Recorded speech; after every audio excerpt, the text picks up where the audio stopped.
Orang yang bangkrut adalah orang yang dia bawa pahala sekian banyak. Ada pahala sholat, ada pahala zakat, ada pahala haji, puasanya. Tapi di akhirat kemudian ada datang orang nuntut kepadanya. Datang orang nuntut kepadanya. Datang orang nuntut kepadanya. Sehingga semua amalnya habis. Dia dilempar oleh malaikat ke dalam neraka.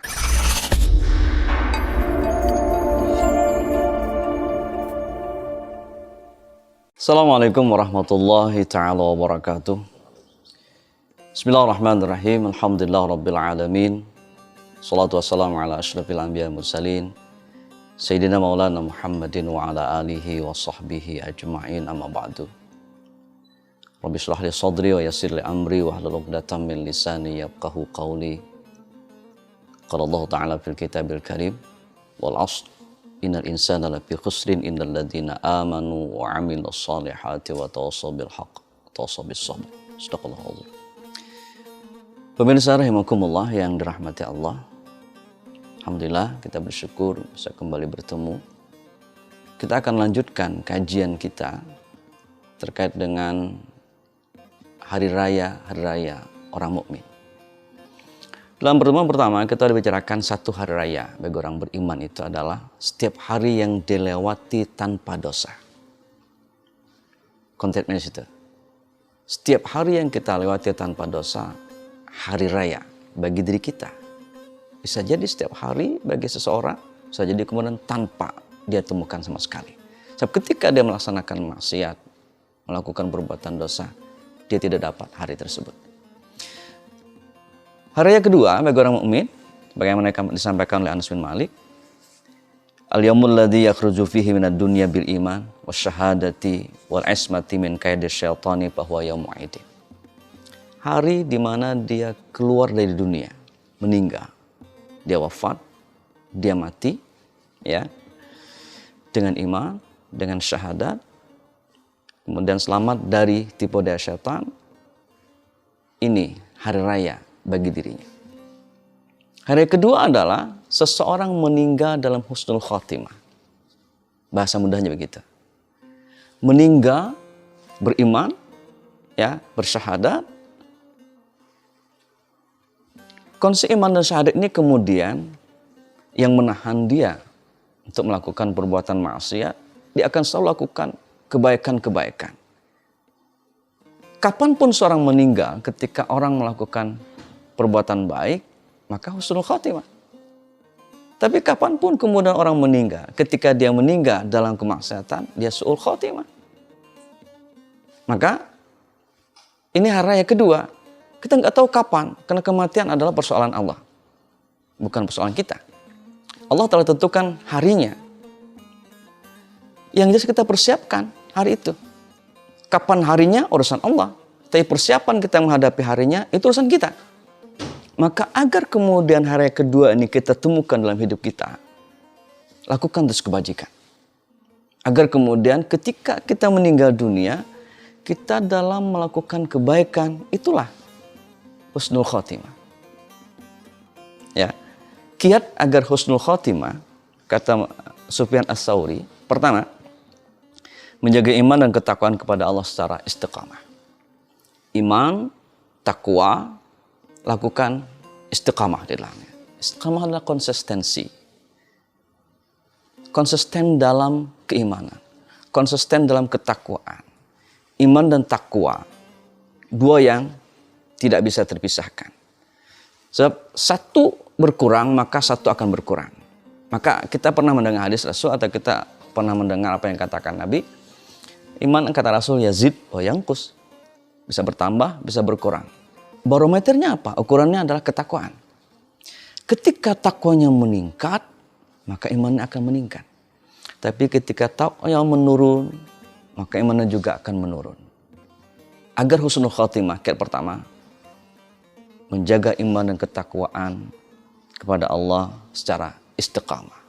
Terus konsisten dalam keimanan dan ketakwaan.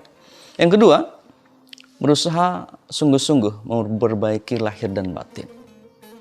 Mempercantik lahir dan batin. Ini penting. Ya, kadang-kadang manusia hanya memperhatikan zahir. Dia tidak begitu konsen dengan yang batin. Padahal yang batin sangat penting kemudian, karena dia menjadi pancaran kepada yang zahir. Kondisi batin seseorang sebenarnya akan memancarkan kepada zahirnya. Batin tentu hati yang paling menonjol untuk dibicarakan. Maka kita perbaiki hati kita, seluruh perbuatan nanti akan mengikuti dengan keadaan hati. Rasul menyatakan, di dalam tubuh kita ada segumpal daging. Kalau baik, seluruh tubuhnya akan jadi baik. Tapi ketika segumpal daging itu, kata Rasul, rusak, maka seluruh tubuhnya akan jadi rusak. Rasul menyatakan, segumpal daging itu hati. Ketika hati baik, aktivitas anggota badan akan jadi baik. Tapi ketika hati seseorang rusak, berpenyakit, bahkan mati, qasyatul qalb, maka aktivitas anggota badannya akan menjadi rusak. Lidahnya akan bertutur hal-hal yang tidak baik. Telinganya suka mendengar hal-hal yang diharamkan Allah. Terus dan terus.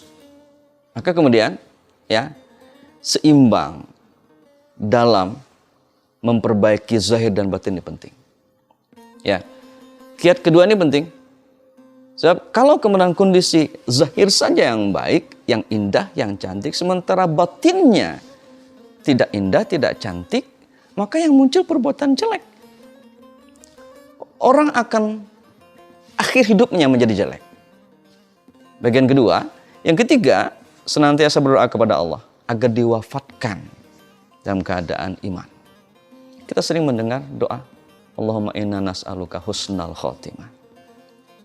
Kata Rasul, ketika doa ini diucapkan oleh seseorang, begitu beratnya doa ini disandang oleh iblis dan setan. Iblis itu sampai melepuh punggungnya. Kenapa berat doa ini? Karena ketika Allah kabulkan doa seseorang terkait dengan husnul khatimah, maka iblis tidak punya jalan untuk menggoda seseorang. Sebab target terakhir bagi setan dan iblis adalah paling tidak di akhir hidup seseorang dia maksiat kepada Allah. Maka selalu mohon kepada Allah. Doa, permohonan diwafatkan, meninggal dalam keadaan beriman, dalam keadaan husnul khatimah. Yang keempat, senantiasa berzikir kepada Allah dalam kondisi apapun. Zikir akan mengingatkan orang kepada Allah. Pada saat orang ingat kepada Allah, dia akan mengikuti aturan-aturan Allah. Orang yang lupa Allah, dia akan melakukan kemaksiatan kepada Allah. Maka kiat keempat ini penting. Kata Sufyan Ats-Tsauri, berzikirlah kamu dalam kondisi apapun kepada Allah. Maka kita akan terhindar dari kemaksiatan. Ini bagian pertama, hari di mana dia keluar dari dunia, meninggalnya dalam keadaan husnul khatimah. Bagian kedua dari hari ini adalah wal'is mati min kaidis syaitan. Selamat dari tipu daya syaitan. Dia meninggal dunia dalam keadaan husnul khatimah, dia selamat dari tipu daya syaitan. Ingat, syaitan dan iblis itu selalu berusaha untuk menipu kita. Ya. Maka kita harus tahu tanda-tanda orang tertipu itu apa? Alamatul ightirar fi salasati asya. Kata ulama, tanda terpedaya oleh syaitan itu dalam 3 hal. Pertama, ayajma'a malan yakhlufu. Dia suka ngumpulin harta. Padahal harta itu ditinggalnya di dunia. Harta kita harus punya. Allah tidak melarang orang kaya. Tapi kita akan tertipu kalau kemudian kesibukan kita mencari harta melupakan kita dengan kewajiban kepada Allah. Satu. Yang kedua, kita akan tertipu kemudian dengan setan, dengan iblis, kalau harta yang kita kumpulkan itu malah kita tinggal di dunia. Kenapa tinggal di dunia? Kita terlalu sayang dengan harta. Sehingga kita tidak mau infakkan harta di jalan Allah. Ini orang yang tertipu. Dia akan menikmati sebentar. Padahal di akhirat nanti lama sekali waktunya. Dia akan miskin di akhirat. Padahal semua orang bisa kaya di akhirat. Ini orang yang tertipu. Yang kedua, tandanya apa? ziyadatul dzunubi tahlukuhu. Dosa yang bertambah, padahal dosa itu nanti akan membinasakannya. Orang yang terperdaya dengan setan dan iblis adalah orang yang terus melakukan dosa. Dia menambah dosanya. Padahal dosa itulah nanti akan mencelakakannya, membinasakannya di akhirat. Boleh jadi di dunia dia bahagia. Boleh jadi di dunia dia lepas hukum. Tapi pengadilan Allah di akhirat tidak akan ada yang bisa lepas. Sekecil perbuatan apapun yang kita lakukan, apakah itu baik atau jelek, Allah nyatakan, "Faman ya'mal mithqala dzarratin", ada khairan, ada syarran. Ujung ayatnya yarah, akan dibuktikan oleh Allah. Ada jejak rekam perbuatan itu. Orang yang tertipu adalah orang yang terus menambah dosa tanpa menyadari bahwa dosa itu nanti akan membinasakannya di akhirat. Yang ketiga, tanda terperdaya yang setan itu apa? Tarku amalin yunjihi. Malas beramal, meninggalkan ibadah. Padahal ibadah itu nanti akan menyelamatkannya di akhirat. Iblis berusaha untuk membuat kita meninggalkan ibadah. Minimal membuat kita malas melakukan ibadah. Sebab tahu, iblis tahu, setan tahu, yang akan menyelamatkan kita nanti di akhirat adalah ibadah kita. Tidak ada yang lain. Kedudukan nggak ada fungsinya. Jabatan nggak ada artinya. Bahkan kemudian nasab-nasab penting nggak ada artinya. Yang berarti, yang akan menyelamatkan kita di akhirat adalah ibadah kita. Sehingga kedudukan seseorang nanti di akhirat itu tergantung dengan amaliah ibadah yang dilakukan di dunia. Dia ingin tipu kita, dia ingin perdaya kita. Sehingga muncul kemalasan-kemalasan pada kita. Maka kita harus pahami betul. Ya, tanda terperdayanya manusia dengan iblis dan setan. Agar kemudian kita menghindari dari perbuatan tersebut. Ini hari raya yang kedua. Meninggal dalam husnul khotimah. Meninggalnya, hidupnya kemudian selamat dari tipu daya setan. Kita akan dapatkan hari raya ini. Hari raya ketiga, yaumul ladzi yujazu fihi sirat wa ya'manu min ahwalil qiyamah wa yakhlusu min aidil khusumi wa zabaniyah wa huwa yaumu'idin. Hari ketiga bagi orang mukmin adalah hari dia bisa melewati sirat. Sirat itu kata ulama jembatan dibentangkan Allah menuju surga, di bawahnya ada api neraka. Orang akan bisa melewati sirat. Ini sekali lagi tergantung amaliah seseorang, tergantung ibadahnya.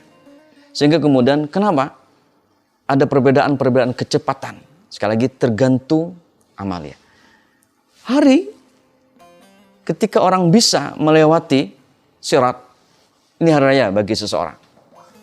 Kemudian hari raya ketiga ini, wa ya'manu wa yakhlusu min aidil khusumi. Dia selamat dari tangan musuh-musuhnya. Timbul pertanyaan, siapa musuh kita? Di akhirat, kelak nanti, boleh jadi musuh kita adalah orang terdekat dengan kita. Teman dekat kita. Kerabat kita. Kenapa? Ternyata musuh kita adalah orang yang kita pernah zalimi di dunia. Dia akan tuntut nanti di hadapan Allah.